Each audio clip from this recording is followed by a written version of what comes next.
I wanted to get on here and tell y'all about a little story, a little quick story from my day happenings in the work environment, whatever.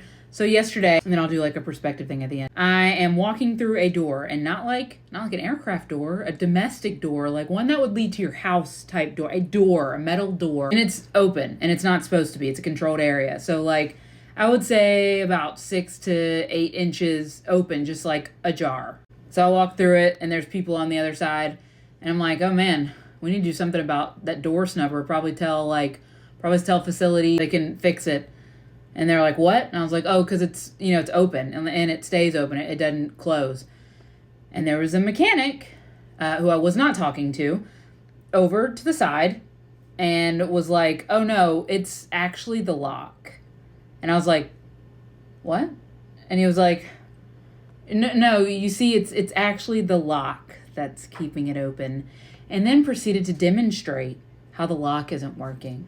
And I was like, oh no, it's the door snubber. That's what keeps it's like a hydraulic mechanism that soft opens and closes the door. It's right there, and I'm like pointing to it, and I'm like, that's the mechanism that's malfunctioning, that's allowing this to happen. He goes, no.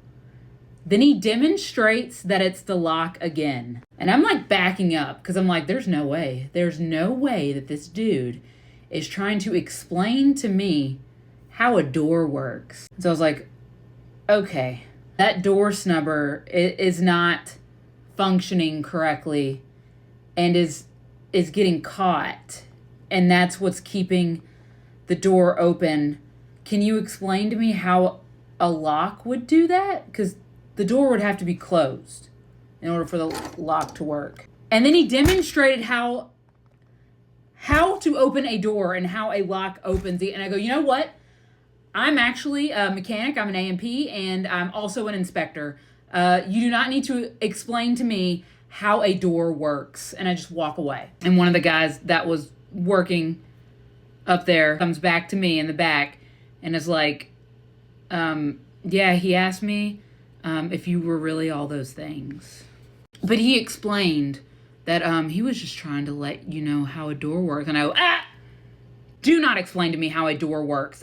And you're telling me the only thing he has to say is that he was just trying to show you how a door works.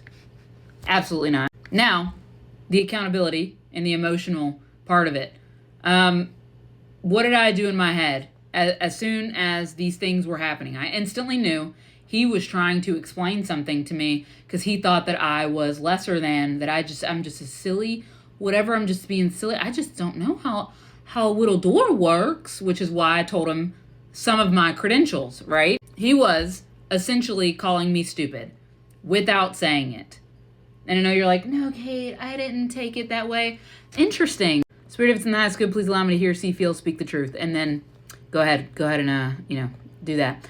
Anyway, so I had an emotional reaction based on his actions. If it did not affect me, it would have been a relatively flat response. A typical Kate response of, well, I told you how it worked. I told you how the door works. So, weird that you're just denying the existence of how a door snubber works. So, okay. So I need to look at why it affects me when people are inherently calling me stupid. Make sense? It had an effect on me, and it should not have. Now, does it relinquish them of any and all accountability? No.